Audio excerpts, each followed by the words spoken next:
Hoy quiero hablar acerca de un tema que creo que debe traer mucho gozo al creyente y revisarlo debe traer también mucha paz también a nuestras vidas. Vamos a estar hablando acerca de la seguridad de la salvación que el Señor nos ha dado, de la salvación que tenemos. Y es indudable que muchos hemos temido ante las advertencias que Jesús ha dado cuando hemos leído Mateo 7, 21 al 23, donde dice que no todo el que me dice Señor, Señor entrará en el reino de los cielos, sino el que hace la voluntad de mi Padre que está en los cielos. Muchos me dirán en aquel día, Señor, Señor, no profetizamos en tu nombre echamos fuera demonios y en tu nombre hicimos muchos milagros. Y entonces les declararé, jamás os conocí, apartados de mí, los que practicáis la iniquidad. Realmente estas son palabras severas por las implicaciones eternas que tienen, sobre todo porque este texto parece describir un grupo de personas que de alguna manera creían tener una relación con Jesús, pero que al final esta no fue eficaz para salvación. Yo creo que Pablo, teniendo en mente esa prevista, hablando de previstas como lo que estuvimos viendo el domingo pasado en el sermón, una prevista del juicio, la otra era una prevista del reino, esta es una prevista del día de juicio. Pablo quiere animarnos en 2 Corintios 13:5, dice, poneos a prueba para ver si estáis en la fe, examinaos a vosotros mismos, o no os reconocéis a vosotros mismos de que Jesucristo está en vosotros, a menos de que en verdad no paséis la prueba. El temor que estas advertencias despiertan en nosotros pueden llevarnos por lo general a dudar de nuestra salvación, y para algunos puede ser un temor sano, pues el evaluarnos nos hace saber si sí estamos o no.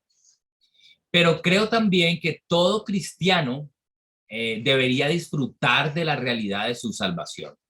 No tener esta certeza, vivir en la duda, vivir en temor, vivir en cierta forma en una depresión espiritual y en un tipo de miseria, pues va a traer tristeza y no ánimo a nuestras vidas. Y no vamos a poder deleitarnos en Dios, lo cual es parte de nuestra experiencia cristiana, el deleitarnos constantemente en Dios.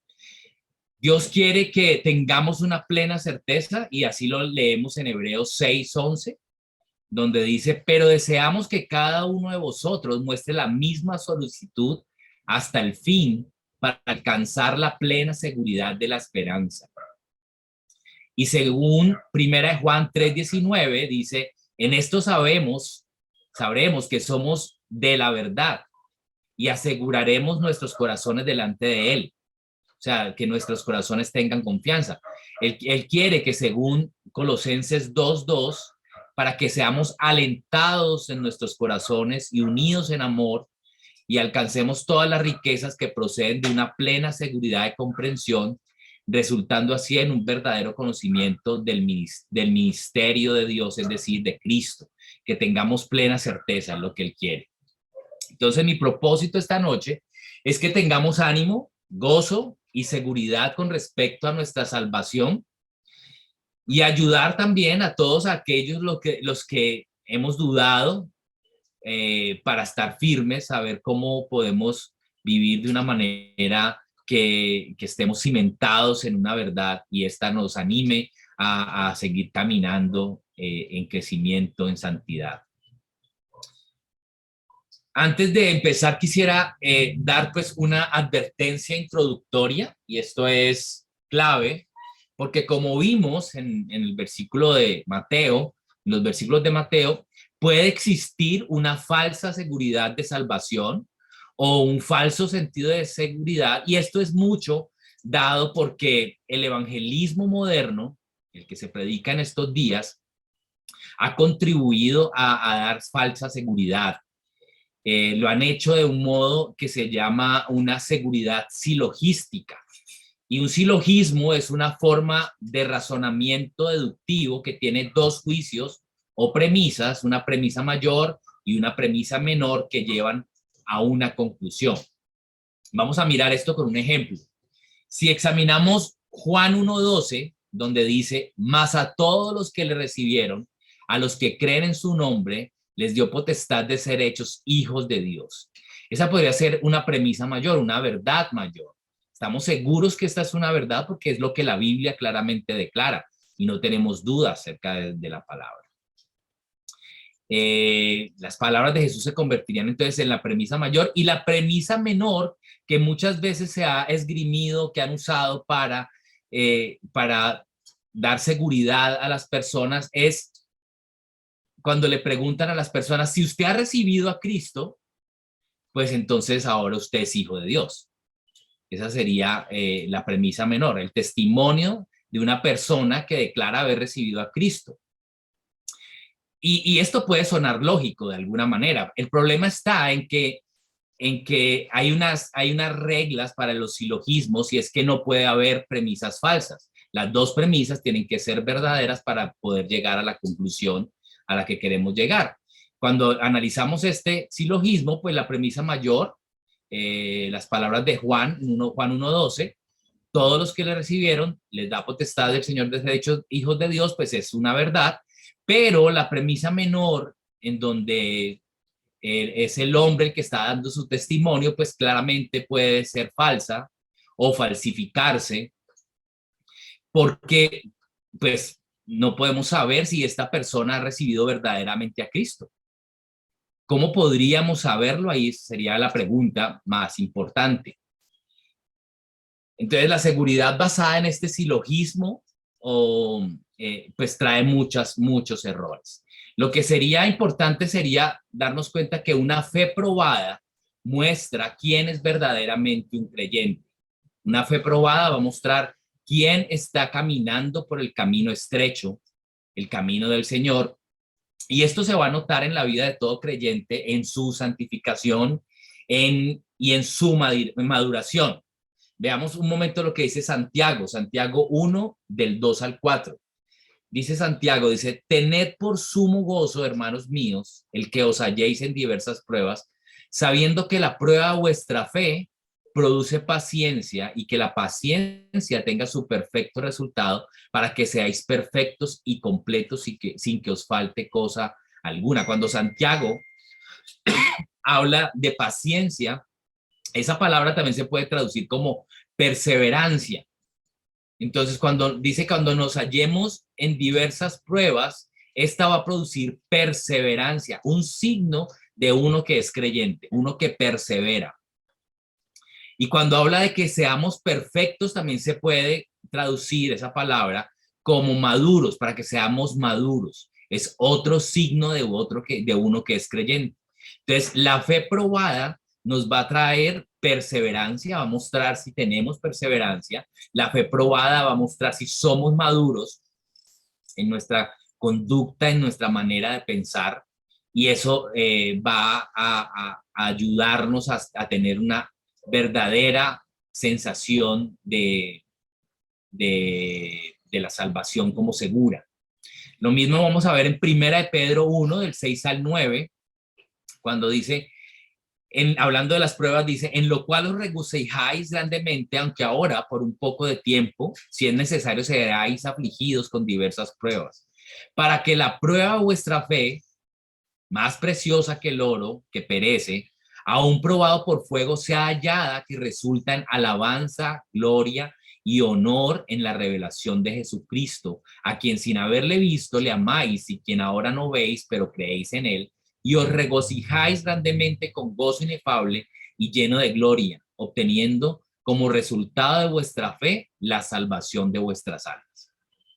Una fe probada produce como resultado una seguridad de la salvación de nuestras almas. No debemos olvidar que es el Espíritu Santo quien va también a dar esta seguridad real en nosotros.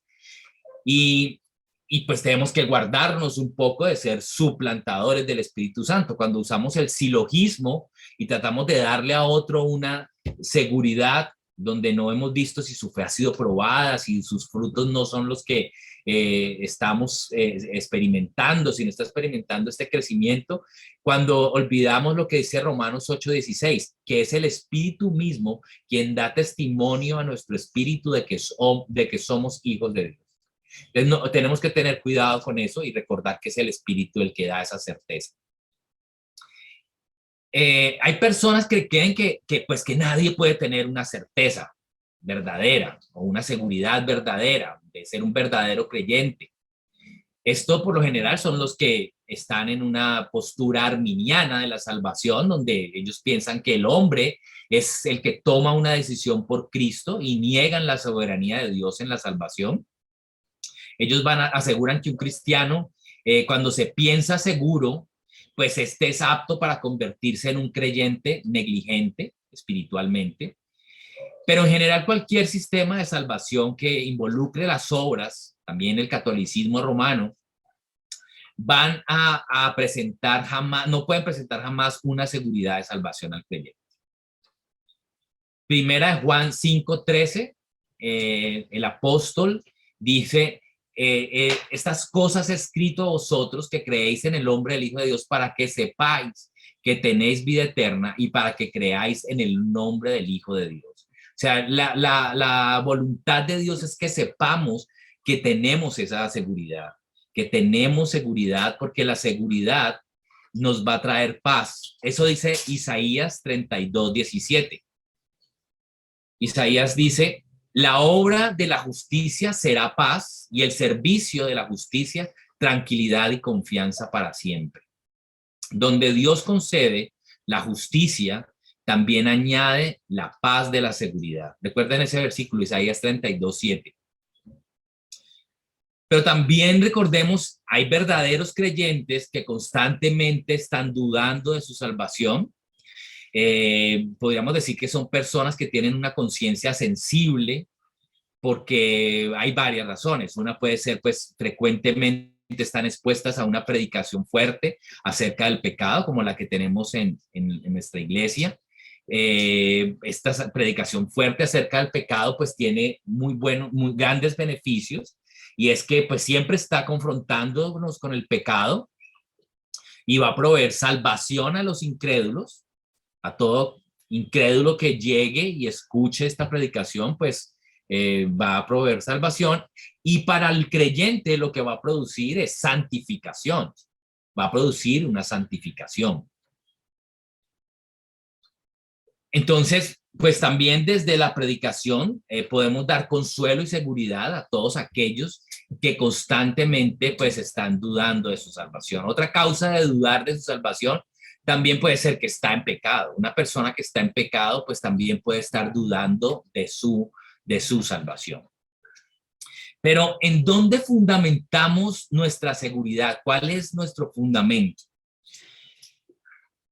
Y pues aquí quiero hablar acerca de que la salvación del creyente es un asunto trinitario, es un asunto que el Dios Trino en su infinita gracia ha obrado de una manera perfecta para darnos seguridad acerca de este asunto, y la ha hecho una obra colectiva. Dios el Padre, Dios el Hijo y Dios el Espíritu Santo se ofrecen ellos mismos como garantía de salvación a todo creyente. La primera parte, pues el Padre, vamos a mirar la obra que hace el Padre y vamos a ver sus decretos soberanos. El Padre obra pronunciando decretos soberanos, y vamos a mirar las palabras de Jesús en Juan 5:24. Vamos a mirar en Juan 5:24, también vamos a estar mirando en Juan 6:37-40 para que vayan buscando, y voy a leer para ustedes Juan 5:24. Jesús allí está diciendo, en verdad os digo, el que oye mi palabra y cree al que me envió tiene vida eterna, y no viene a condenación o juicio, sino que ha pasado de muerte a vida. Esta es una gran declaración donde se muestra al creyente como exento del juicio. Él no está expuesto a juicio, no está expuesto a condenación, sino que ha recibido la vida eterna. Todo aquel que cree en él, todo el que cree en el que me envió, en el Padre, tiene vida eterna y no viene a juicio, a condenación. En Juan 3, 16 y 18 dice, porque de tal manera amó Dios al mundo que dio a su Hijo unigénito para que todo aquel que cree en él no se pierda, mas tenga vida eterna. Lo está diciendo también, lo dice en el 18 de una manera positiva y otra negativa. Dice, el que cree en él no es condenado, pero el que no cree ya ha sido condenado porque no ha creído en el nombre del unigénito Hijo de Dios. Todas estas son palabras que el Padre da a Jesús como decretos eternos, soberanos de lo que él hace. Juan 6, 37 al 40 dice, Jesús dice, todo lo que el Padre me da vendrá a mí y al que a mí viene, de ningún modo lo echaré fuera. Porque he descendido del cielo no para hacer mi voluntad, sino la voluntad del que me envió. Y esta es la voluntad del que me envió, que todo el que me ha dado yo no pierda nada, sino que lo resucite en el día final. Porque esta es la voluntad de mi Padre, que todo aquel que ve al Hijo y cree en él tenga vida eterna, y yo mismo lo resucitaré en el día final. Son palabras de seguridad y estoy tomando algunos versículos porque realmente están por toda la Biblia, la seguridad acerca de la obra de Cristo. Estos son los decretos que el Padre ha dado. Y ahora quisiera que miraran con atención estos versículos. Juan 10, 27 al 29. Son versículos que traen pues mucho consuelo a mí y sobre todo mucha seguridad. Dice Jesús allí, dice, todo el que el Padre, Juan 10, 27 al 29 dice, mis ovejas oyen mi voz y yo las conozco y me siguen. Y yo les doy vida eterna y jamás perecerán. Y nadie las arrebatará de mi mano. Mi Padre que me las dio es mayor que todos y nadie las puede arrebatar de la mano del Padre.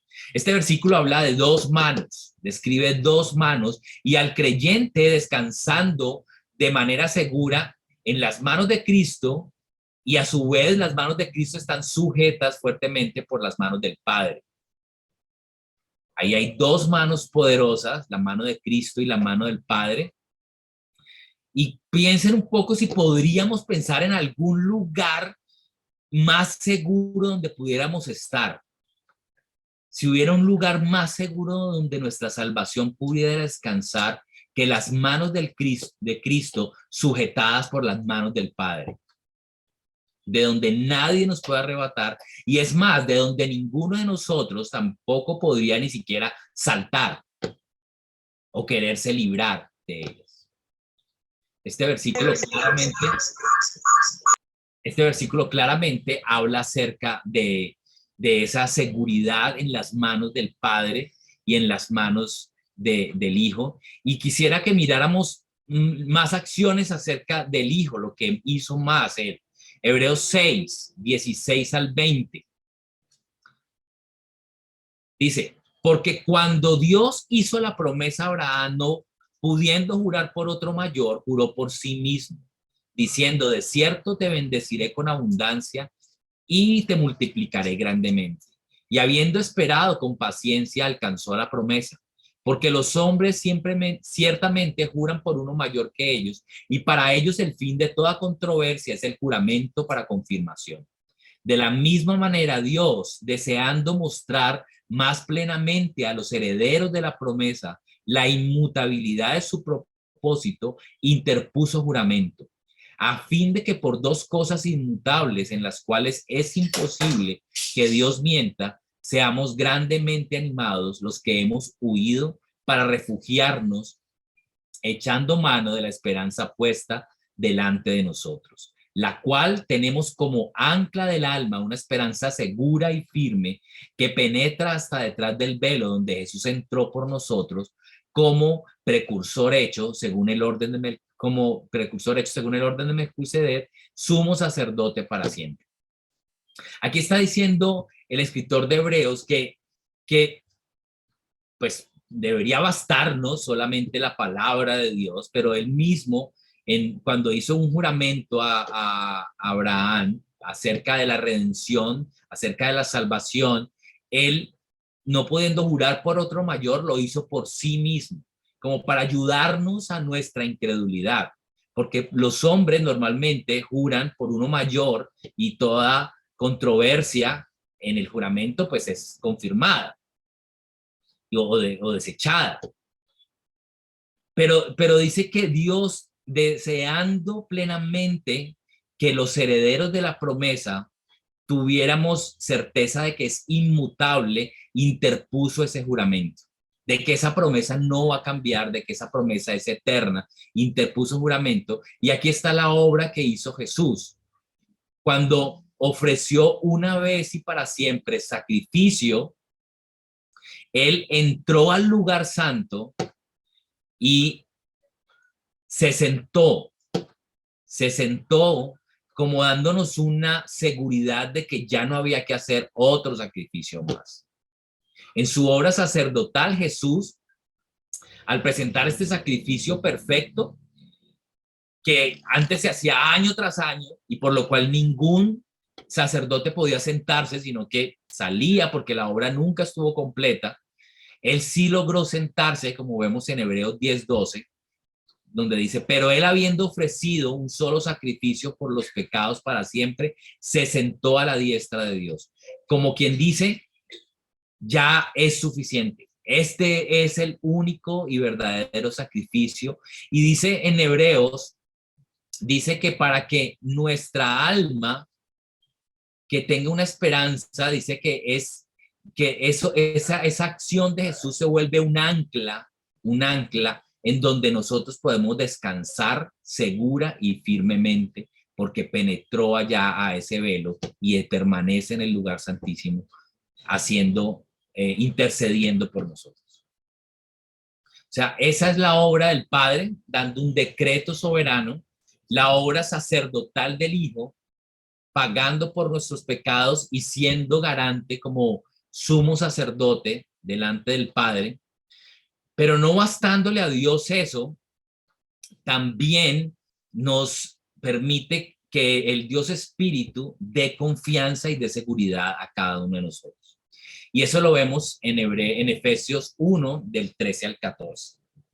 Dice, en él también vosotros, después de escuchar el mensaje de la verdad, el evangelio de vuestra salvación, y habiendo creído, fuisteis sellados en él con el Espíritu Santo de la promesa, que nos es dado como garantía de nuestra herencia, con miras a la redención de la posesión adquirida de Dios para la alabanza de tu gloria. Como estudiamos, todos los creyentes hemos sido bautizados, sumergidos en el cuerpo de Cristo por medio de recibir el Espíritu Santo. Esa es 1 Corintios 12:13, ¿cierto? Cuando una persona se convierte al cristianismo, el Espíritu Santo hace morada en la vida de cada creyente y permanece allí para varias cosas: llenarnos de poder, capacitarnos para el ministerio, obrar adecuadamente a través de los dones que nos ha dado, como un ayudador, como un abogado, y nos anima también, pues hace como unas arras o un adelanto acerca de nuestra herencia en Cristo Jesús, que es segura porque ahora tenemos un adelanto de lo que vamos a recibir. Es cierto que todavía no tenemos no hemos recibido todo el paquete completo de la salvación. Hasta ahora hemos recibido muchas bendiciones, faltan otras, falta tener un cuerpo nuevo, un cuerpo glorificado donde no pequemos, pero estamos seguros de que lo recibiremos porque el Espíritu mismo da testimonio a nuestro espíritu de que somos hijos de Dios y que si somos hijos, también somos herederos de estas verdades.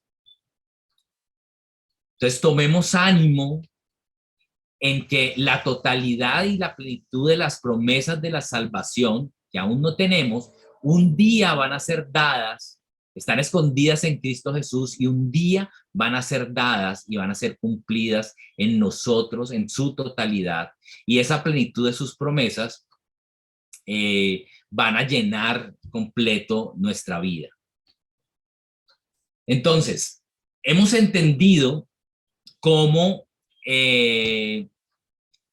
nuestra certeza de la salvación puede estar segura por la obra redentora del Padre, por el decreto del Padre, por la obra del Hijo como sumo sacerdote, quien hizo propicio ese decreto del Padre, y por el Espíritu Santo, quien quien ha puesto en nosotros la seguridad de esa salvación, quien ahora está en nosotros puesto como un adelanto. A veces esa palabra arras o adelanto se usa como un anillo que le ponen los novios para casarse, para su esposa, y esa es nuestra certeza. O sea, tenemos como certeza que hemos sido comprometidos con el Señor y un día esperamos de Él esta salvación completa que hoy podemos decir es segura porque no descansa en nosotros, sino que descansa en las promesas que Él ha hecho.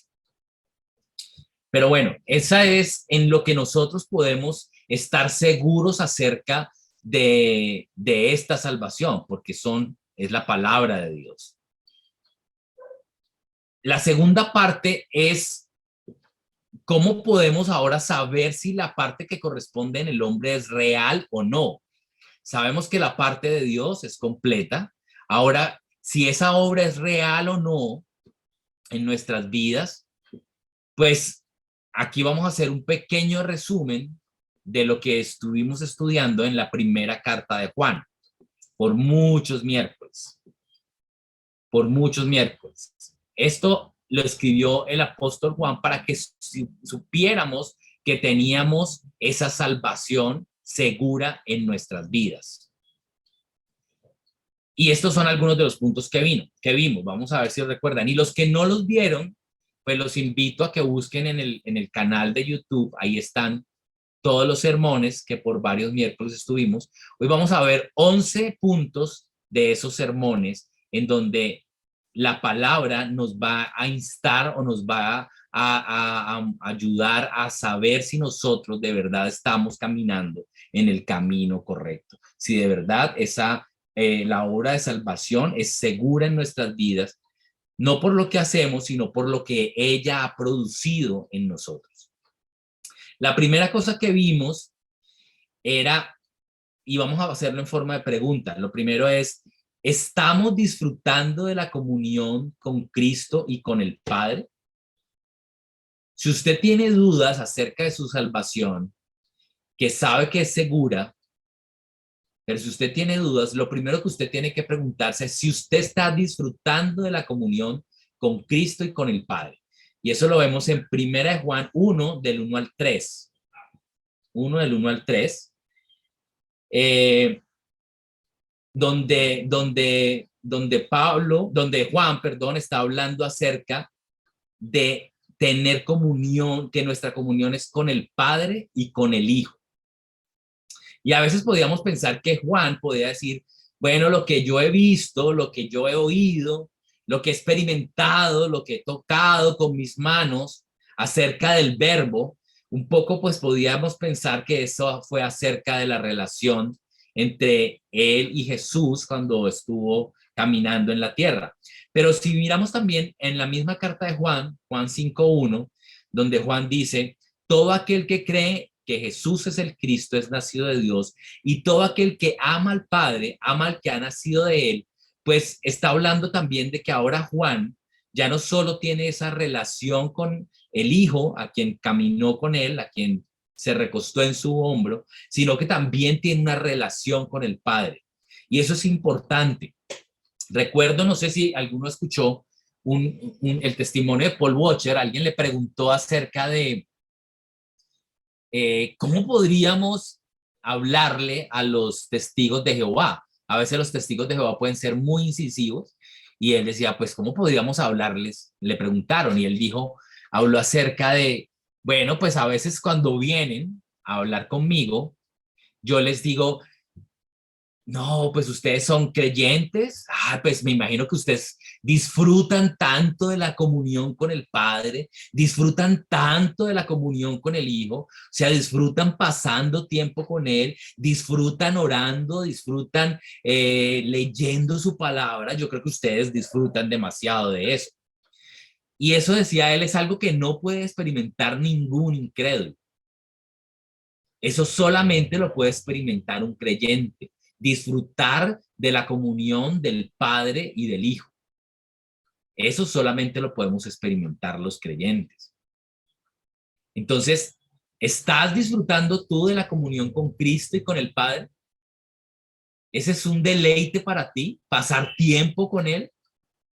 ¿Ese es un deleite?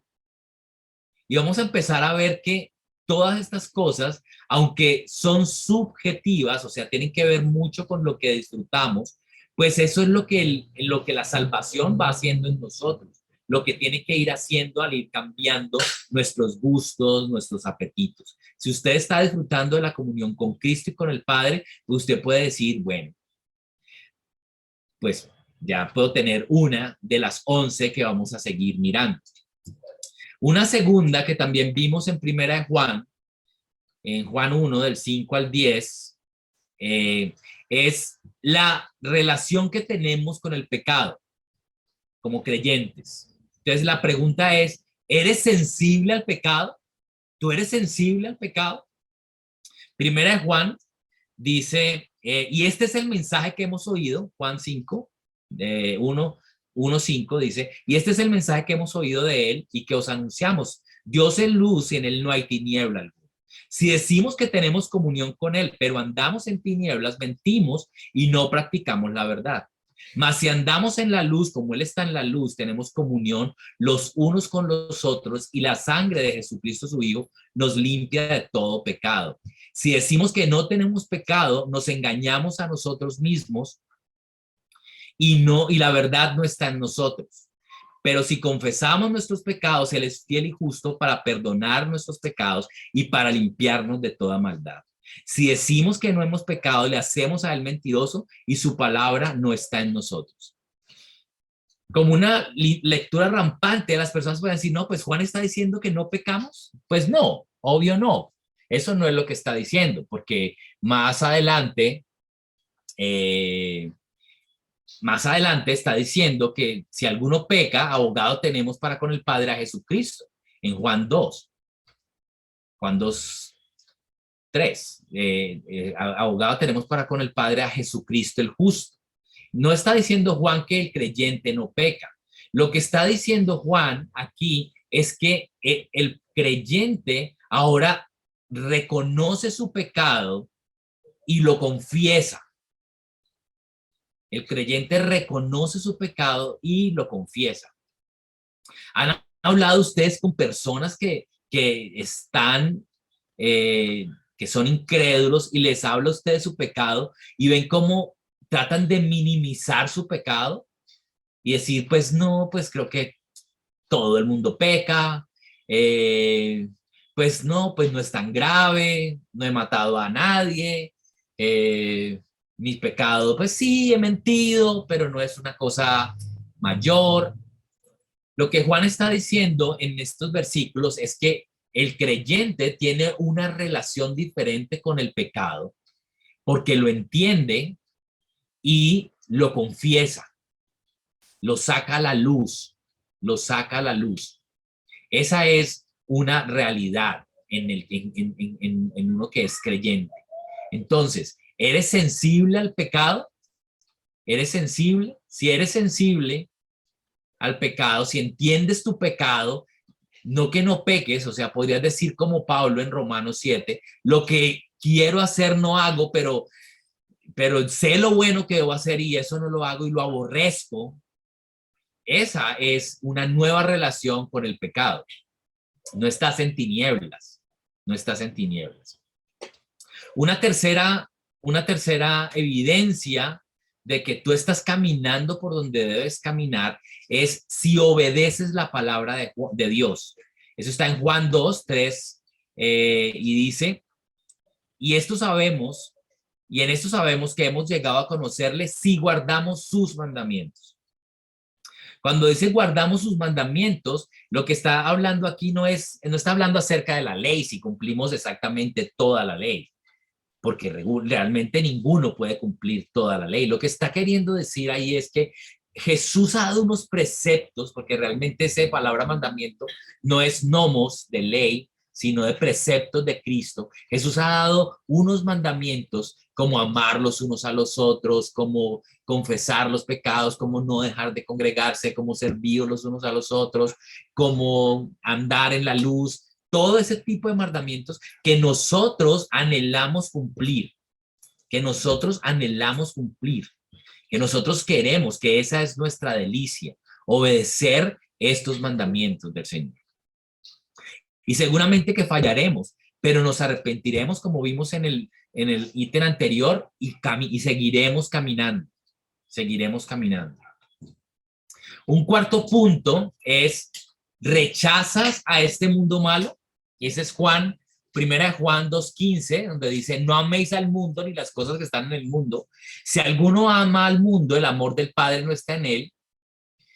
Y pues lo que está diciendo es que hay un sistema del mundo, hay una filosofía del mundo, hay un éxito en el mundo que no tiene nada que ver con lo que dice la palabra de Dios.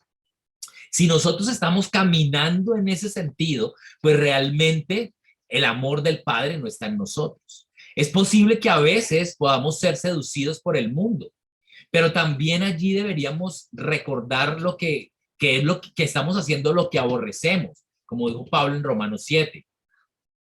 A veces podemos ser seducidos por el mundo, pero nuestros deseos acerca de lo que el mundo ofrece, esos deben haber cambiado.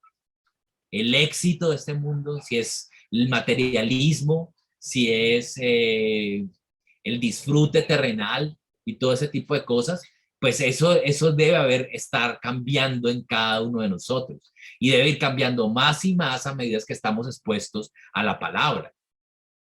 Entonces, un cuarto punto es, ¿rechazas a este mundo malo? ¿Lo rechazamos?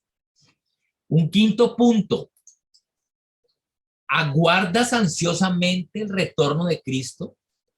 Esa es primera de Juan 3, del 2 al 3, dice, amados, ahora somos hijos de Dios y aún no se ha manifestado lo que habremos de ser, pero sabemos que cuando Él se manifieste, seremos semejantes a Él porque le veremos como Él es. Todo el que tiene esta esperanza puesta en Él se purifica a sí mismo, como Él es puro. Lo que está diciendo Juan ahí es que el cristiano ama tanto a Cristo que anhela que venga, anhelamos que venga pronto, porque va a cambiar nuestro cuerpo, va a ser transformado y ya no vamos a luchar con el pecado. Es cierto que a veces tenemos luchas como, ay, pues no quisiera que el Señor viniera tan rápido porque estoy queriendo ver a mis hijos crecer y cosas como esas. Pero cuando vemos nuestro pecado, cuando vemos nuestra incapacidad y vemos nuestro cuerpo como continuamente y constantemente está inclinado al mal, siempre es nuestro deseo debe ser anhelar el regreso de Cristo, porque cuando Él regrese, seremos como Él, porque lo veremos tal como Él es. Entonces, ansiamos, guardamos ansiosamente este retorno del Señor. ¿Lo ansiamos? Un sexto punto es, ¿te has dado cuenta, después de que has caminado con el Señor, de que ahora tienes un patrón decreciente de pecado en tu vida? ¿Eres consciente de la disminución del patrón de pecado en tu vida? Y eso es primera de Juan 3, del 4 al 10. Dice, todo el que practica el pecado, practica también la infracción de la ley, pues el pecado es infracción de la ley. Y vosotros sabéis que Él se manifestó a fin de quitar los pecados y en Él no hay pecado. Todo el que permanece en Él no peca, todo el que peca ni le ha visto ni le ha conocido. Hijitos míos, que nadie os engañe. El que practica la justicia es justo, así como él es justo. El que practica el pecado es del diablo, porque el diablo ha pecado desde el principio. El Hijo de Dios se manifestó con este propósito para destruir las obras del diablo. Ninguno que es nacido de Dios practica el pecado, porque la simiente de Dios permanece en él y no puede pecar porque es nacido de Dios. En esto se reconocen los hijos de Dios y los hijos del diablo. Todo aquel que no practica la justicia no es de Dios. Todo aquel que no practica la justicia, todo no es de Dios. Como siempre, no está diciendo Juan que no es que no cometamos pecados. Lo que está diciendo es que no permanecemos en un patrón de pecado constante, porque ahora hay una simiente en nosotros que nos limpia del pecado. Y por eso dice que nadie te engañe, porque esa simiente ha venido a fin de quitar ese patrón de pecado en tu vida. Eso es lo que está diciendo. Por lo tanto, uno que cree no está en la práctica subsecuente del pecado, sino que sus patrones de pecado deben irse viendo decreciendo. No puede ser exactamente igual que cuando creíste. Ese es un sexto punto. Un séptimo punto es: amas a otros cristianos, a otros creyentes. Esa es primera de Juan 2:9 al 12. Él dice: el que está en la luz y aborrece a su hermano aún está en tinieblas. El que no ama a su hermano permanece en la luz y no hay causa de tropiezo en él. Pero el que aborrece a su hermano está en tinieblas y anda en tinieblas y no sabe dónde va, porque las tinieblas han cegado sus ojos. No puede existir un creyente que no ame a su hermano. Ahora, la pregunta es: ¿estaremos amando de la manera perfecta a nuestros hermanos? Esa puede ser una pregunta. Y Tesalonicenses, primera Tesalonicenses 4 del 9 al 10 puede ser una buena respuesta. Dice Pablo, ahí dice más: en cuanto al amor fraternal, el amor entre hermanos, no tenéis necesidad de que nadie os escriba, porque vosotros mismos habéis sido enseñados por Dios a amaros unos a otros. Dios ha puesto eso en el corazón de cada persona. Él lo ha puesto. Amaros unos a otros. Y el 10 dice: porque en verdad lo practicáis con todos los hermanos que estás en toda Macedonia, pero os instamos, os animamos, hermanos, a que abundéis en ello más y más. O sea, Pablo está diciendo: miren, ustedes de por sí ya tienen amor para los otros, pero también ustedes pueden amarse más y más, abundar en ese amor. Pueden abundar en ese amor. O sea, no lo tenemos perfecto, está puesto en nosotros, pero podemos abundar más y más en ese amor. Entonces, ¿amas a otros creyentes? Esa es otra pregunta. Una octava, y faltan 3 más, dice: ¿has experimentado en la vida la oración contestada? Y eso está en primera de Juan 3:22, y dice: todo lo que pidamos lo recibiremos de él, porque guardamos sus mandamientos y hacemos las cosas que son agradables delante de él. Esto me recuerda un poco el libro que yo creo todos tienen en nuestra iglesia, el de la voluntad de Dios, el naranja que reciben cuando visitan por primera vez la iglesia.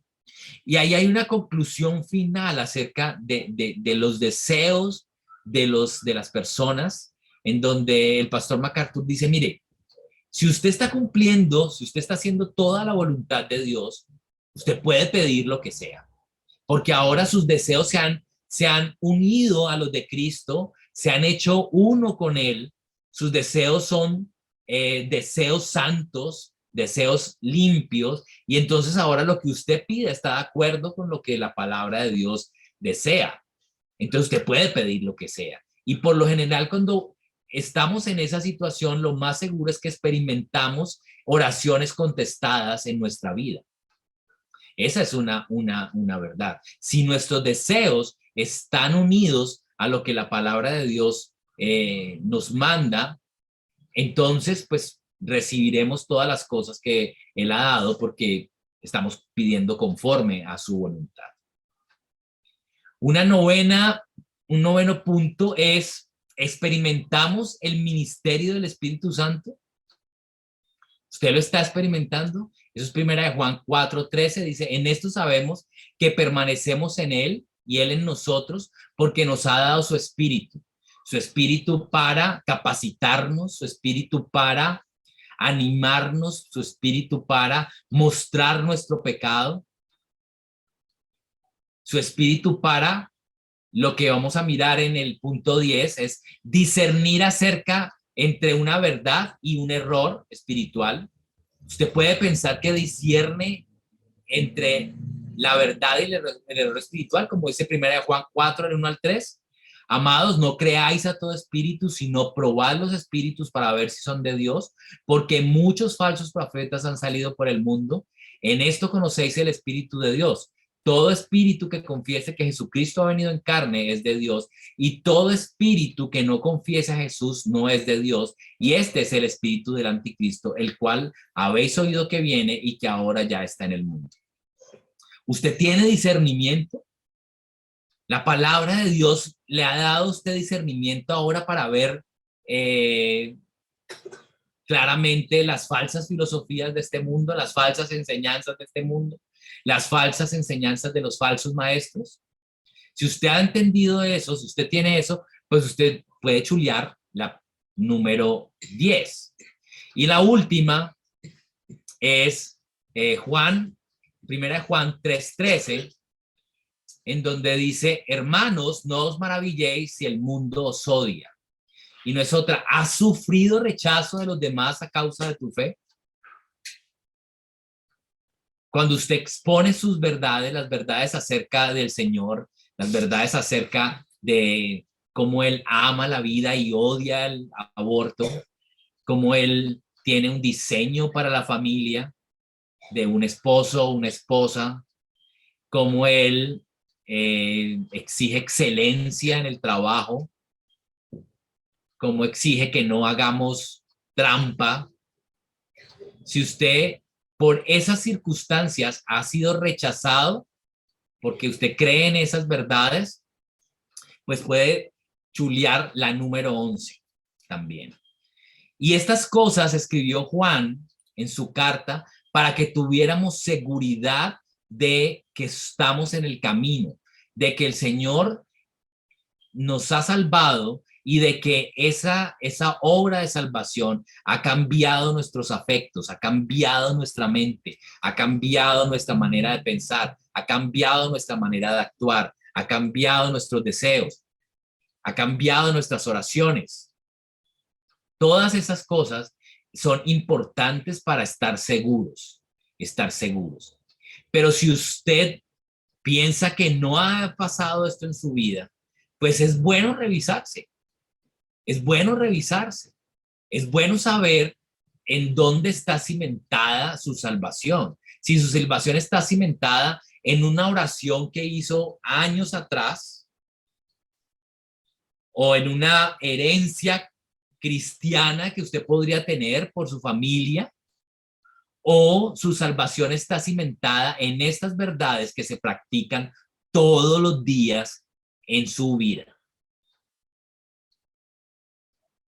Cuando una persona entiende que estas verdades son vívidas cada día, pues entiende que es la obra del Espíritu Santo confirmando una salvación perfecta en su vida. ¿Dónde ha cimentado su salvación? ¿Y esta salvación está produciendo estas cosas en su vida? Yo espero que este estudio haya traído paz, como leíamos en Isaías, porque la seguridad, voy a volver a leerlo, ya les digo, es Isaías,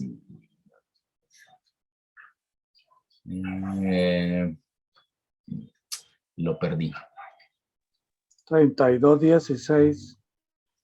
32:16.